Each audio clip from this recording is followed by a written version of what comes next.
All right, we're recording now. Just so you know, the code is 6330 for those of you that are watching the recording of this. 6330? And let's see here. I'll pull up my slide here. And let's share that. Everybody. All right. Actually, before I do that, how's everybody doing? Everybody okay? All right. Lots of heads nodding. Cool. All right. Good. Let's see. We're in week 4. We're almost done with week 4. Just so you know, actually, this is probably good that we talk about before I jump into the lesson. Just a reminder that your appeals are due this Saturday at 11:59 p.m. I give you this reminder because oftentimes people forget. Anyway, the appeals are due, and that's important. We talked about that on Monday. What's probably more important, though, because it's worth more points than the appeals, is that your first brief is due this Saturday as well. So again, check out, I made a video for you. I've got examples for you. You should be all set. But if you have questions or want to run it by anybody, our tutor, Olivia, is great at helping people with their briefs. And so you can talk to her, you can talk to Brandon, the TA, you can talk to me. If I'm kind of running out of time this week though. And anyway, some of you have already submitted the brief. Great job. It's just one person. But the rest of you probably haven't even started. And I get that. That would have been me when I was in your shoes too. But think about it. Find a good case. Brief it in the way that you've been instructed. And you'll get 100%. Like I know. I also teach writing classes here. And people are always worried that I'm going to nitpick every grammar mistake. I don't do that. I care about the substance of your briefs. So please focus on that. Okay, any questions before we jump into some other stuff? All right, sounds good. Let's see. I'm going to, okay. Chat. All right, yeah, Luke, thanks for sending out the code to everybody. So, all right, let's share the slides for today. And this presentation is just, it's just a little better, well, a little shorter, I should say, than the last lecture, which dealt with the introduction to contracts. This is, now we get to get into kind of contract defenses. Why might there not be an actual contract? And one way to look at this is this idea that, as you remember with contracts, we have to have a meeting of the minds, that the parties understand the terms of the agreement, and that their mutual understanding is, if not exactly the same, pretty darn similar. That's a meeting of the minds. It means that they both know that if I tell Luke to mow my yard for $10, that he knows that I'm talking about my grass yard and not a side rock yard or something. Like you see what I mean? It just has to be that we agree and we figured out that we're both talking about the same thing, right? And anyway, so let's start with that. And let me present this so it's a little bigger for you. And it's loading. Here we go. All right, so this first slide I like to use because this gets into the first reason that a contract may not be valid or binding. And that's because one or both of the parties was mistaken. And let's talk about this, because not in every single contract ever entered into, it's not that the parties completely understand every single detail and they both understand exactly what the other party is agreeing to. This is almost a psychology lesson. When you are speaking with somebody else, even though you may nod and say that you understand what the other person is saying, the fact is you don't understand it the exact same way that the other person is describing it to you. Why? Well, there's a myriad of reasons, including life experience, language barriers, details that are conveniently left out in the discussion. All of these, even though you're having a great conversation with somebody and you think that you understand what they're saying, you're interpreting their words through your own filter, your own brain, and then relaying that information either stored in your memory, or maybe you may convey it back to them or to somebody else. But things get lost even among like people that speak the exact same language. This is why that game Telephone is so fun. Like you say one thing to the neighbor, they say something else, all of a sudden like nothing makes sense what comes out of the last person's mouth. And so be careful here when we talk about contracts and using the defense of mistake to get out of maybe your part of the bargain, your like what you are supposed to do in the bargain, in the contract, because there's always a mistake. Every single time there's a mistake. You think the other party means one thing, they know it means, or they think it means something else, right? That is just always going to exist. And so if we allowed minor mistakes of interpretation to blow up every contract that has ever been written, that, well, you can see the problems. Like we would have no contracts. And so that's why you have to be careful with mistake. And I like this slide. I got this image from another book, and I like it because it kind of hones in on what you need to know about mistake. And this orangey red box, whatever it is that starts things off, it says that it has to be a material mistake of fact. All right. Now let's start with, we have to kind of unparse or parse a lot of these words. Like, what is a material mistake? Anybody want to take a stab at that? Like there's mistakes and there's material mistakes. What's a material mistake? Does it have to do with, like in the business world, material just means, oh, I just forgot.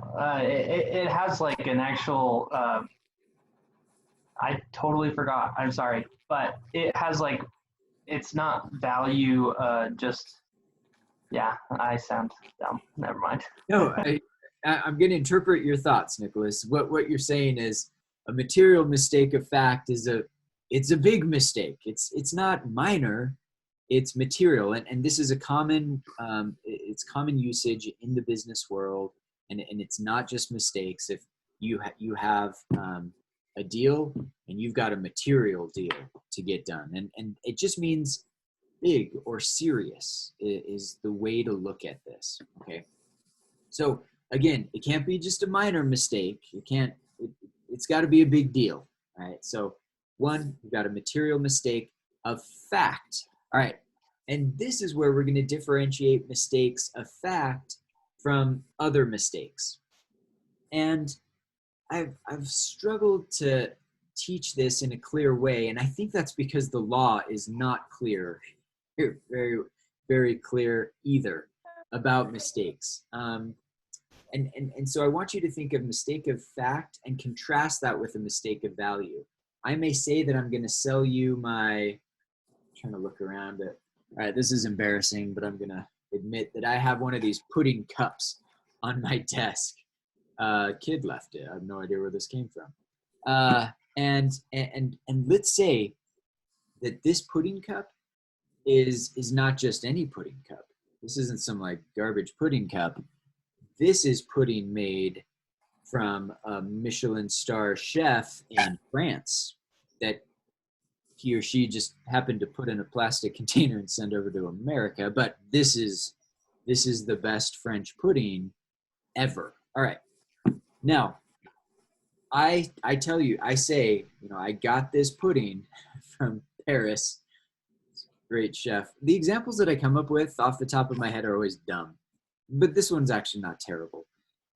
And maybe you're starving right now and we don't have to social distance or whatever. We're in a class and you say, I want that pudding. And I say, okay, this pudding I will sell to you for $500. And you say, I need it. And you give me $500 and I give you the pudding cup. All right. you take a bite and you realize, you know what, this is just that Walmart brand garbage. This is maybe worth 50 cents. Well, we've had a mistake. Let's say that you're correct, that this isn't the French chef's pudding. This is Walmart made in a factory in Wisconsin or something. All right. So we've got a mistake. And now this is important. On exam questions, when there's a mistake, sometimes you may be thinking, Brother Hales is a lying piece of garbage. He knew that was a Walmart pudding cup or whatever, and he was just lying to get $500 out of that poor student. All right, that may be true, but in the exam question, if I don't tell you that Brother Hales is a lying piece of garbage, then I want you to take everything at face value. Okay, if I say that I was mistaken and I really thought that this was my Parisian, what do I call this? A pudding cup? Too many P's. Then you better believe me, all right? Because if you think I'm lying, well, then that's gonna take us out of mistake, and then you may pick something like fraudulent misrepresentation, for example, and that will get you in the wrong answer. So again, on the exam questions, believe me when I say Brother Hales was mistaken. Okay, so now that that's kind of our ground rule. Well, here's the deal. Was it a material mistake of fact or a material mistake of value? Because that changes everything. If it's just simply a mistake of value, then it doesn't matter. Like, the parties are stuck with it. Whereas if it's a mistake of fact, then we're going to move along the screen, the slide that I have in front of you right now, and we may be able to rescind this contract. If it's a mistake of value, we are not, and the parties are stuck with what they agreed to. And the law is not super clear on why this is, and so I'm not going to belabor this too much. But let me just say, mistakes of fact often reflect eventually in a mistake of value. So talking about our pudding cup, that was a mistake of fact, all right?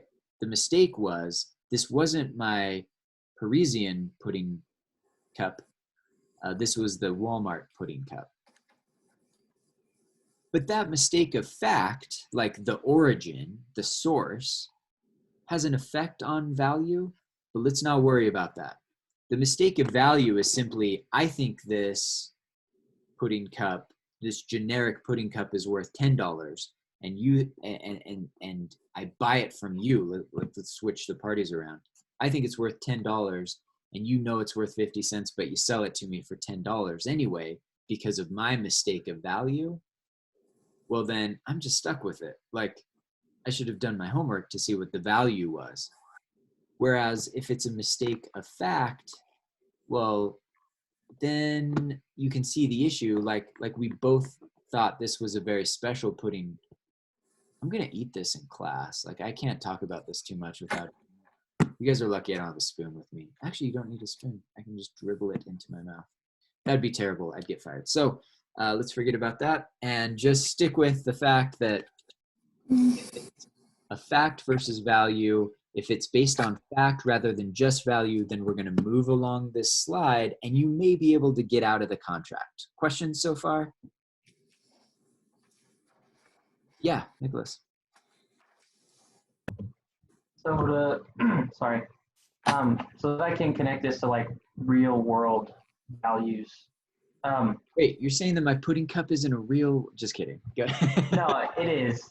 But so mistake of value would be where people will buy like a limited time Nike shoe or like the brand new Air Jordans that just dropped and sell them for $50,000 on eBay.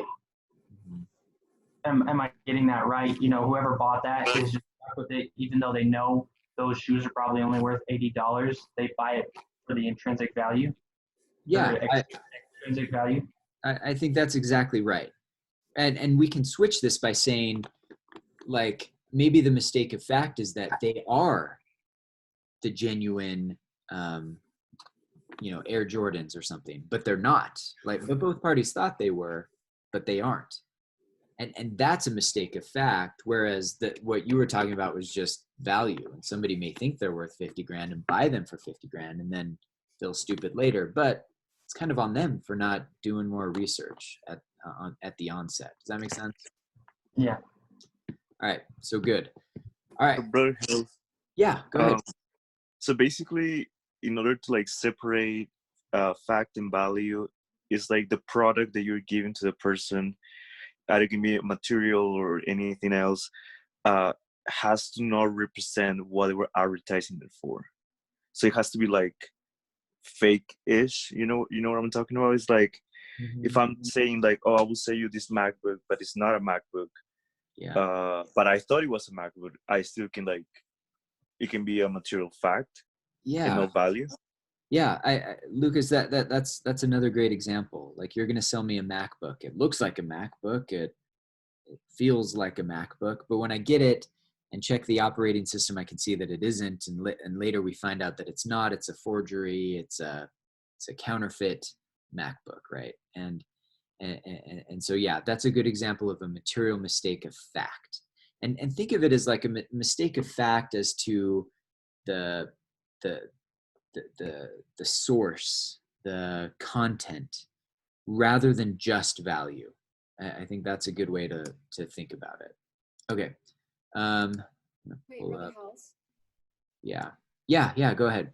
So how does that work with like, I guess like the black market with like trading knockoffs, especially if one party knows it's a knockoff and the other one doesn't? Okay. Does that go with the second mistake with only one party's mistaken? Yes. All right. So yeah, what your question is perfect because it kind of takes us back to the slide here. And what you're talking about is a unilateral mistake. Like, let's say one person is mistaken. Okay. So let's go back. Let's stick with shoes, right? You've got Air Jordans, and you're going to sell me Air Jordans, and you're going to sell them to me for 100,000. No, let's go big. $1 million. All right. And let's say both of us believe that these specific Jordans are the ones that Michael Jordan wore in his last game in the NBA. All right. That's the mistake. And so, yeah, I like this. And let's say you and I are both mistaken because they're not. These are just random Air Jordans that were used by Joe playing basketball outside or whatever. And so there we go to this kind of this top slide. Let me make this a little smaller. We go to the top slide here where the contract can be rescinded by either party. Why? Because we both had a material mistake of fact. The origin of these shoes is not what we thought. The history of these shoes is not what we thought.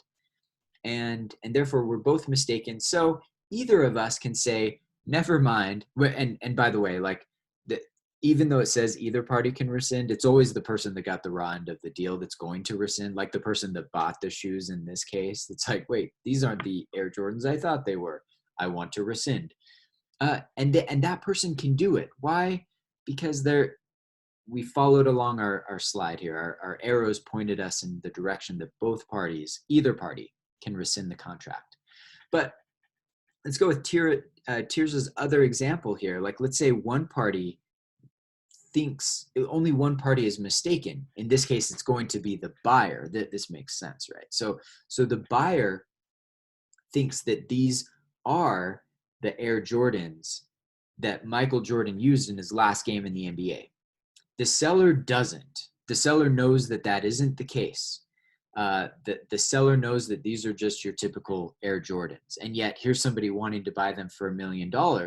So the seller does what every good salesperson does and says, yes, 1 million. That sounds like a great idea. By the way, I'm being facetious. That's wrong. Don't ever do that.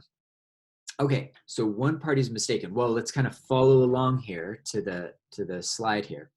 So it says the contract is enforceable, meaning the stupid buyer is going to be stuck with these shoes that are worth $100, but is going to have to pay up the $1 million unless, all right, so here's how we go. The other party, in this case, the seller, knew or should have known that a mistake was made. And this one's pretty easy, right? Like, should the seller have known that the buyer made a mistake? You betcha. Like, the buyer wants to buy shoes for $1 million that are worth $100. A reasonable person would say, yeah, this other party is probably mistaken. All right. So we can break it there. We can get out of the contract using this first bullet point. And then the other bullet point is kind of I call this the accounting error, like the accountant's mistake, right? A mathematical error was made, or for example, like when the acceptance was sent over, that they added an extra 2 zeros on the $100. Instead of $100, they accidentally added a 0 or 2 zeros, and now instead of $100, it's going to be a $10,000. We're not going to hold them to that because there's just a mathematical mistake, a typing error. Again, it was just an inadvertent error when typing out the price there. I'm going to focus more on that top bullet point on the exam. I think that one's the most common because accountants never make mathematical mistakes anymore. And so really, I always look for that. Like, did the other party know that there was a mistake, or should they have known that there was a mistake? If so, then yeah, that contract is not going to be enforceable, and the person doesn't have to pay $1 million for the shoes. Or if the person who made the mistake did pay $1 million for the shoes, when he or she discovers the mistake, he or she can then cancel the contract and get the $1 million back, unless the other party already spent the $1 million, which is possible. Okay, so again, a little bit complicated, but that's kind of how I want you to analyze mistake when you see it on the exam and in real life. So questions? Yeah, so I have a case similar to this. Mm-hmm. So if a seller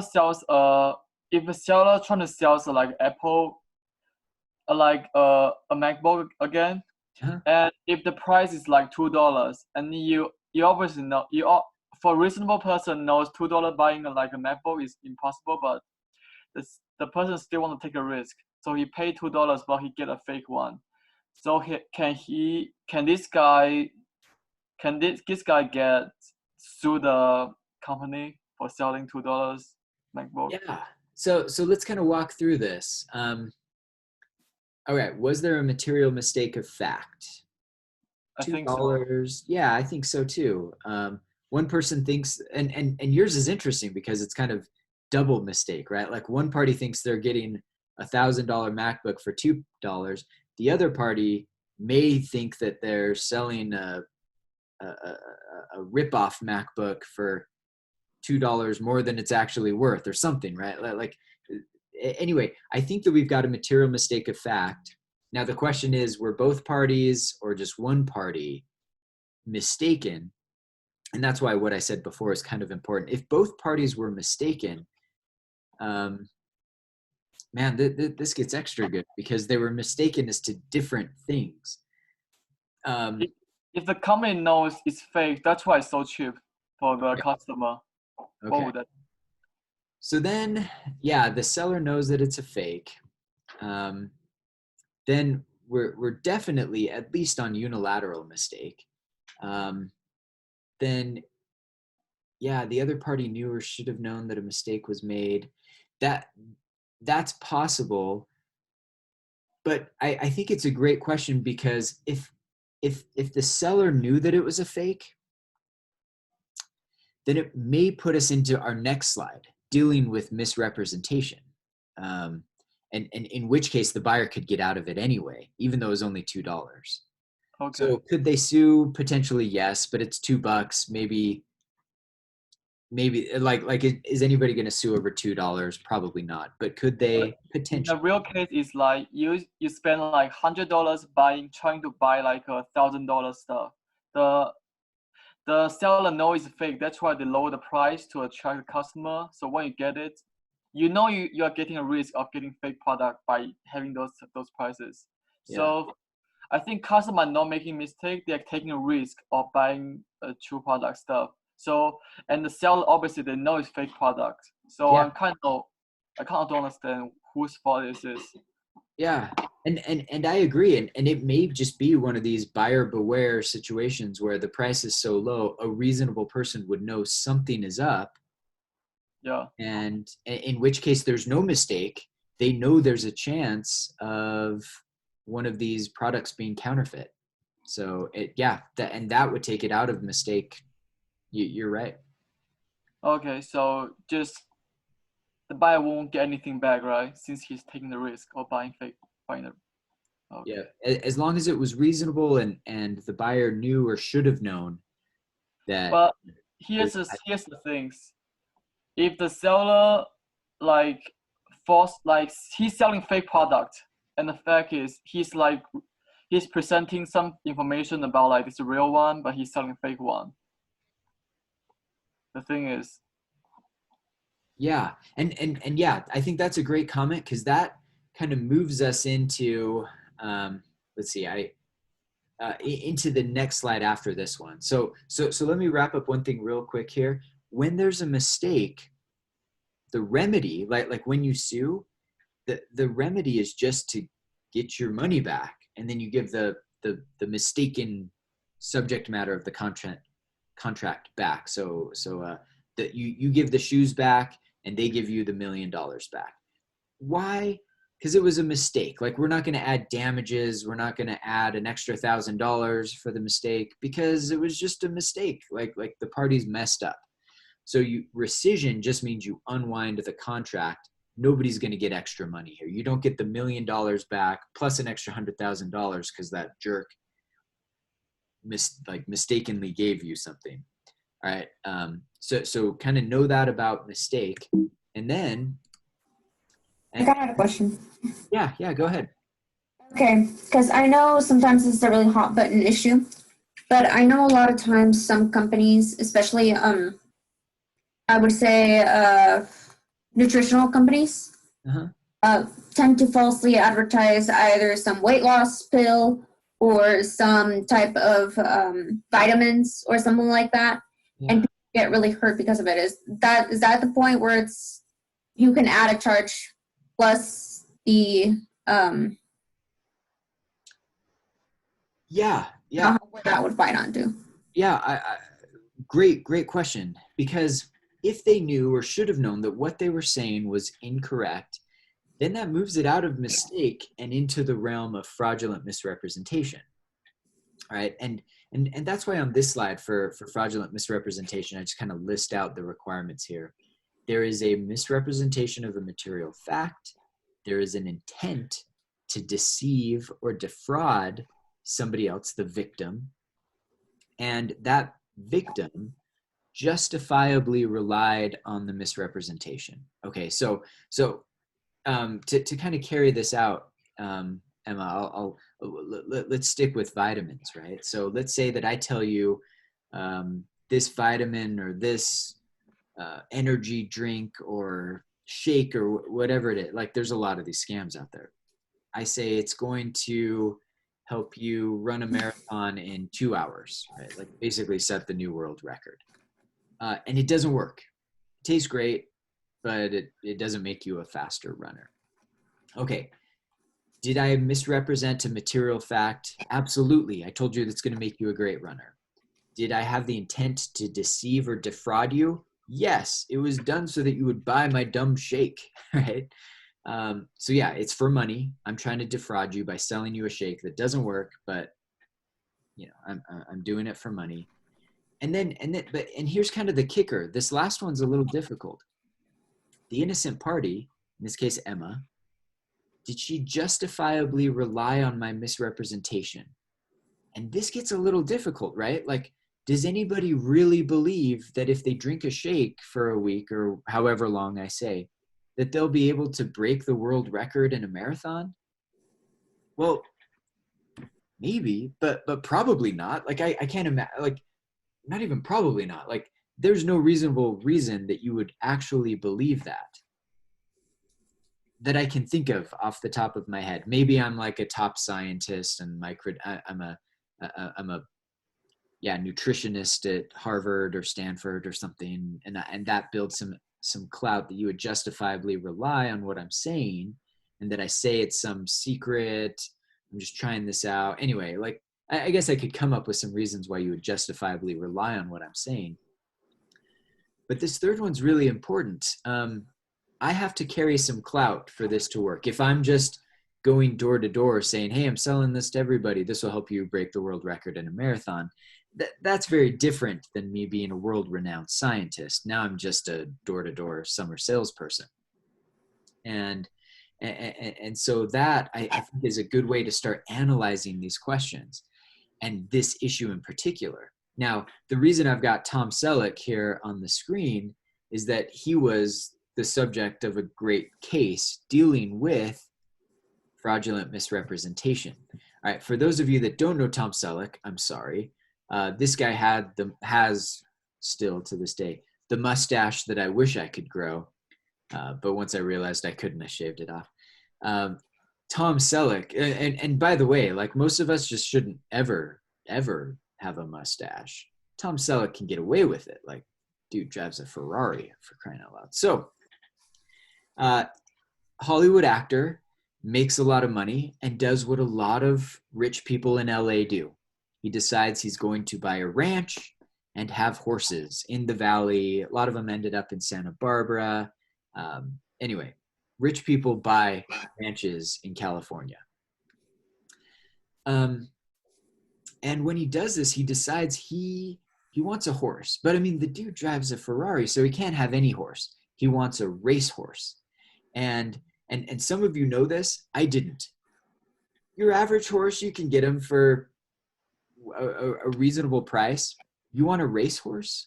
Those things are millions of dollars, like obscene amounts of money if you want a fast horse. All right, so Tom Selleck buys a racing horse. And when he buys it, he goes through a broker but the people that are selling the racehorse say this is, and they state, this is a fast horse and this horse will run perfect. I'm summarizing things here, but it says this horse could basically win the Kentucky Derby, because that's the only horse race that I've ever heard of, could win the Kentucky Derby, right? And Tom Selleck is like, I need this horse. And so Tom Selleck makes an offer, ends up buying the horse. Let's just say it was $1 million, and gets it home, builds like this horse has a nicer house than you and I ever will. It's like a $1 million horse house. What do you call those things? Stable? Is that Stable. All right. Yeah, I know what I'm talking about here. Builds a $1 million stable for this horse. Doesn't buy, but hires a veterinarian for this horse, like the whole 9 yards, right? This is an expensive purchase. Well, the veterinarian gets there and says, Tom, you've got a problem. This horse is lame. This horse, it can walk fine, but it'll never race. There's some defect with its leg. All right. So what the veterinarian has just said is, Tom Selleck, your horse isn't worth $1,000 or $1 million. It's worth $1,000. And so Tom Selleck sued the sellers of the horse using everything here. Misrepresentation of a material fact. This horse could win the Kentucky Derby. It couldn't. It's lame. Did they have the intent to deceive or defraud? Now, proving intent is always kind of difficult, but if you're able to show that they knew that this horse had the problem, or should have known that the horse had the problem with its leg, then you can basically infer the intent to deceive. And the innocent party, in this case Tom Selleck, justifiably relied on their misrepresentation. In this case, Tom Selleck could. Why? Because he's not a veterinarian. He took their word for it, that it was a good quality racehorse. And as a non-expert himself, it was reasonable for him to believe that the certificate that they gave him that the horse was perfectly fine to race. All right. So in this case, Tom Selleck won. Now keep this in mind. It wasn't just a mistake. This was fraud. Like, the other party had an intent to deceive him. So this is worse than mistake. So when Tom Selleck wins this case, not only does he get the $1 million back, like he gives the horse back, he gets the $1 million back, but he also gets damages. So he gets the cost of the stable, the time and labor of the veterinarian paid for. All of these other things get added on as extra damages. Why? Because the seller was a fraud. Okay, and that's why this is different than just mistake. It's not just rescission. You also get additional damages. Questions on any of that so far? I have a side question with that. So how does that work if you're like suing out of country? Like, I don't know if you remember the ferret and poodle case. So how would that work if the seller's from like the Middle East? Yeah, so you've got two options. One, you could sue them in the US, and a lot of these international cases, they're brought in New York or Los Angeles or San Francisco. And if the seller who's in the Middle East has offices in the US or does substantial business in the US, like the minimum contact stuff, then they will have a strong incentive to reply because and come defend themselves in the United States, because if they don't, well, if they have property in the US, it could be seized and sold to pay off the judgment. So that's always possible. But let's say that the person has no contacts in the US other than selling you the product. Well, in that case, you very well may have to go to the country where they're located and sue them in that country. And it's a good question, because like, which laws do you use? Do you use US laws or the native country's laws? Well, that's going to depend on the contract. That's why often contracts will say something like, the terms of this contract are to be governed by the laws of the state of New York.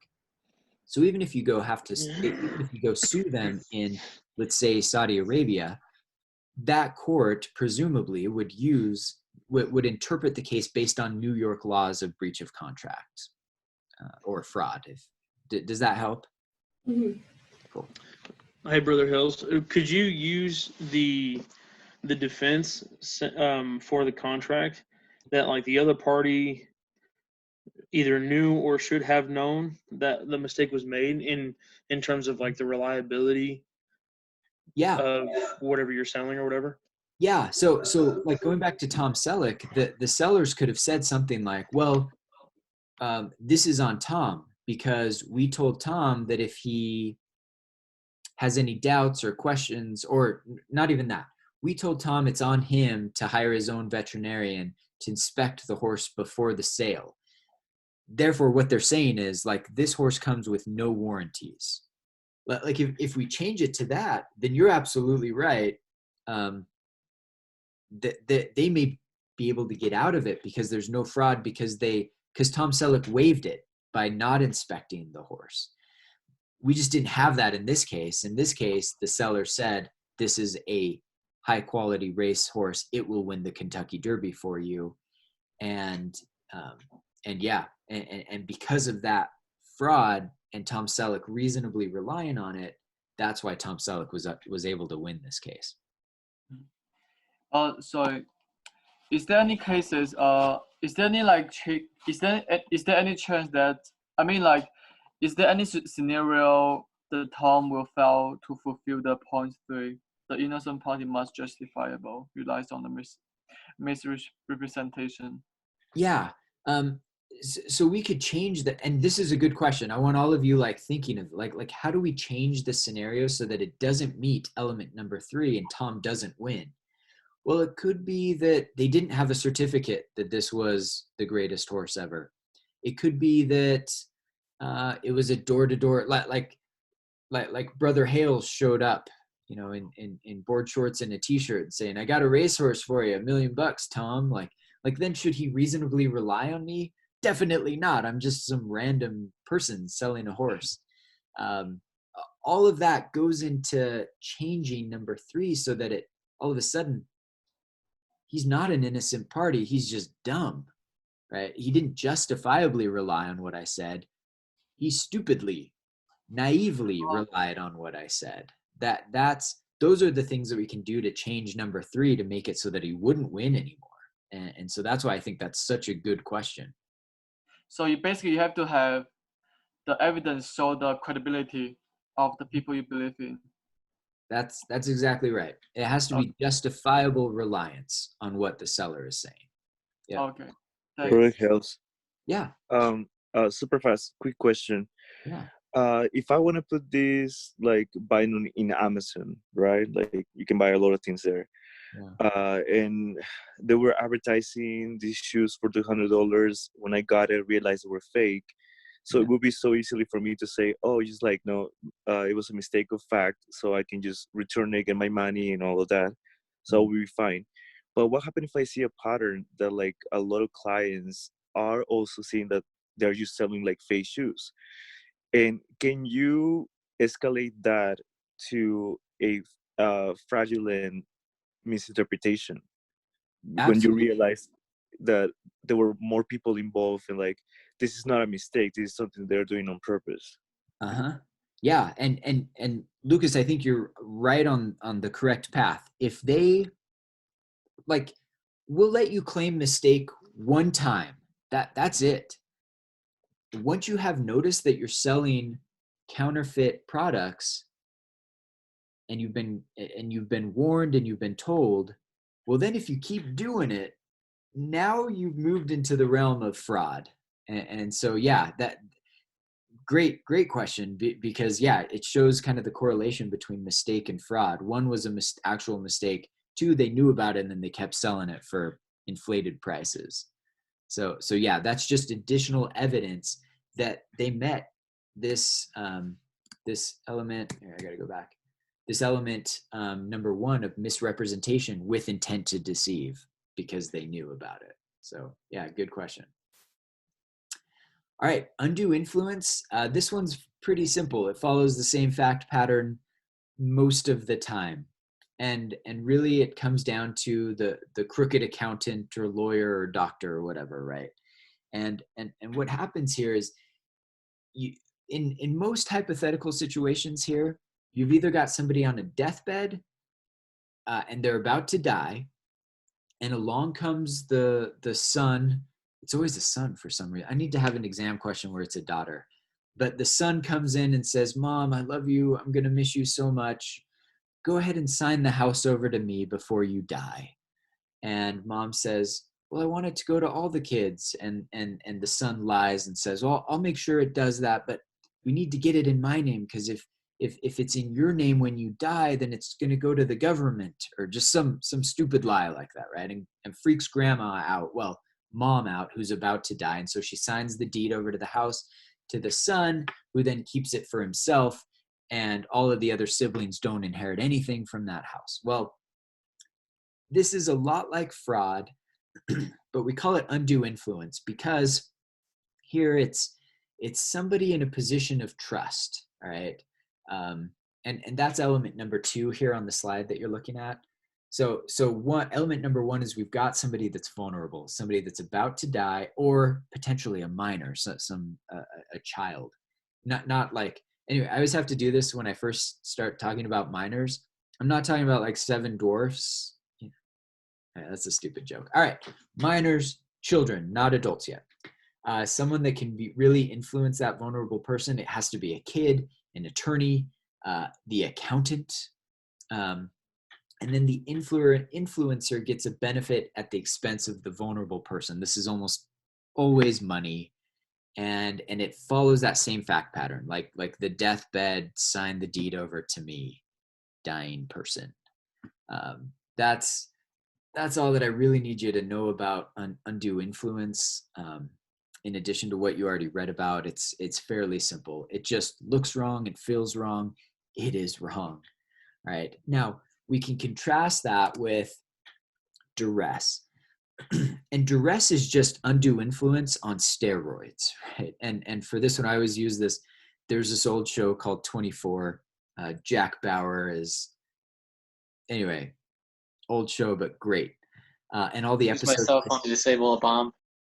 Yeah. This is a crazy show, and every episode is like real time, 1 hour. It's nuts the way that they do this. And yeah, Jack Bauer, like this picture is just symbolic of every episode. He's like in this one, I think he's like, I'm going to shoot you unless you tell me the code. Yeah. Like Taylor was saying.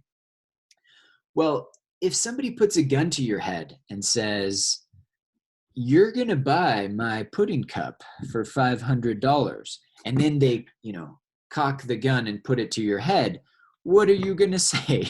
You're going to say, yeah, I'm definitely going to buy that pudding cup for $500. That's duress. This is not a valid contract. Anytime that you are threatened, and either with, and it can be physical duress or emotional duress. Like, it doesn't even have to be, I'm going to shoot you, or it could potentially be, I'm going to shoot your family, or I'm going to hurt your family. Like, we don't have to be super violent here. I'm just going to cut your family. Say the stupidest things. Well, that's all still duress, but it could also be emotional duress. So do this, or I'm going to post pictures of you online that would embarrass you and you'll never get a job again.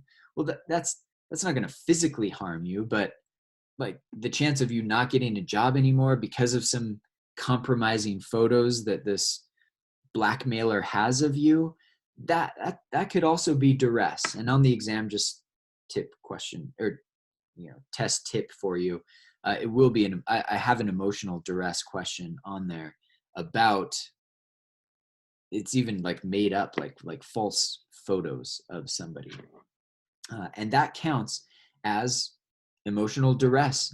And what that means is the contract is invalid. It's not enforceable. Whatever you agree to under duress doesn't matter. You can agree to it. You can say, yes, I'll buy your pudding cup for $500, get out of danger, and then sue the person to get your $500 back.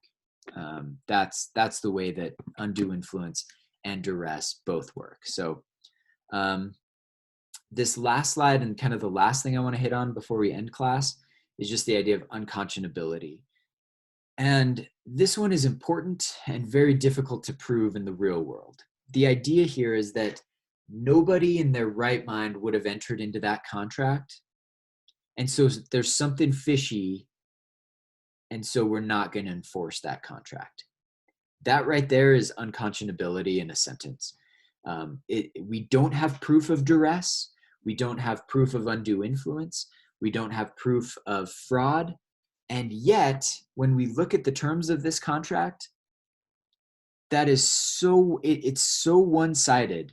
It's so bad for one of the parties, so unfair for one of the parties, that even though we don't have proof of all of the other things that we've talked about today, it looks so fishy that we're just going to say, nope, not enforceable. All right, that's unconscionability right there. Now we've got, I kind of divided up into procedural as well as substantive unconscionability. The thing that I want you to think of with procedural unconscionability, because it's the most common, is just that really small type, meaning letters. And for those of you that have seen the Tim Allen movie Santa Claus, you know exactly what I'm talking about. This is where Santa Claus falls off the roof and Tim Allen is with his son, and then it's like a weird, like, Santa Claus dies and then poofs out of nowhere. So like just the Santa Claus suit is left in the snow, and Tim Allen, for some unknown reason, like puts the suit on, and then he becomes the Santa Claus. Why? Because when he looks at the card, actually it's not till he gets to the North Pole, and that other little annoying elf pulls out like the big magnifying glass and looks under, and it's like, by putting on this suit, you hereby and forever declare that you are, like the super legal language that basically says you become Santa Claus by putting on the suit. Well, under US law and almost every country's law, that would be completely unenforceable. Tim Allen does not have to become Santa Claus. Why? Because of procedural unconscionability. That term was hidden in lettering so small that you couldn't even see it with the naked eye. That's procedural unconscionability. The substantive unconscionability is what we were just talking about before that. The terms are so one-sided, so unfair, that we're not going to hold the parties to this contract, because nobody would do that. Nobody would sign that. Questions so far? Okay. I have a quick one with minors. Aren't minors all excluded from contracts? Like they can't fulfill it because they're under 18? Most of the time, yes. So next week we get into capacity, and yeah, being a minor means that most of their contracts are not enforceable. They can actually, under the US law, they can enter into contracts. It's just that they can usually rescind a lot of those for any reason or even without a reason. So yeah, minors can enter into contracts. It's just that if you're entering into a contract with a minor, you'll know that they can just cancel it at any time. So that's why most people don't enter into contracts with minors. Dr. Hills, Yeah. Can, for example, what happens if you are in a singing TV show or whatever, you win, and they make you sign a contract right away, right? Because most of the time this is what happened, because I kind of research about it. So it's like they make you sign a contract, and there's so many clauses in the contract, and you're like in the whole winning process, like I just won, like they're giving me like $1 million and like a record deal, blah blah blah. But there's so many things that are against you, and most of these artists like actually cannot win because still they signed the contract. And can we categorize this as what we just were talking about, as being like, like they were in the moment, they signed the contract, and they cannot really back out of it because they weren't able to like get a lawyer, read the whole thing, and all of that. So yeah, great question. And there's kind of two issues here. One, just know that parents can enter into contracts for their children. So the parents are bound. It's not that that the child necessarily is bound by every contract, but oftentimes with musicians and child actors and other kids that enter into contracts, it's the parents that are signing on behalf of the kid, and they can do that as long as they're the legal guardian of that child.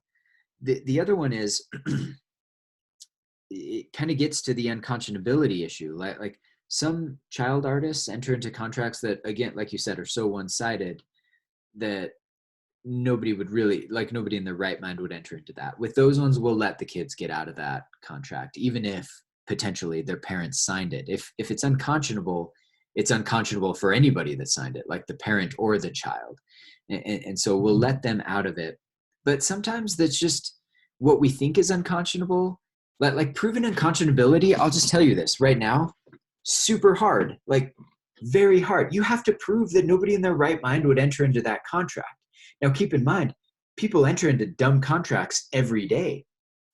And it's kind of proof that unconscionability is difficult to prove, because even knowing what and sometimes they don't read it, or sometimes they think it's a better deal, or it's going to work out in the long run, like all of these reasons that people give for entering into garbage contracts. Man, like proving that no reasonable person would enter into it is hard, because reasonable people enter into bad contracts all the time. Like payday loans? Oh, brother, Yeah, payday loans is a great example. Man, or quick day loans kind of a thing. Yeah, like ridiculous interest rates on these loans, losing all kinds of money, and yet people do it all the time. Why? Because they need money quickly, and they think it's worth. Like think about it. If you were in a pinch for $500 and you got a payday loan, and sure, you're going to have to pay them back $800, would you ever do it? Well, there's a scenario where you would. Even though it's going to cost you $300 and that's terrible, but you would do it because you could think of a scenario where you would need $500 right now, and it's worth paying a ton of interest later. It's a terrible don't do it, but you could see a scenario where a reasonable person would. So yeah. Anyway, let me just end it right there, since we've only got 5 minutes left anyway. And yeah, if anybody has any questions, then stay back. Like I'll stay on, but I'm going to stop recording.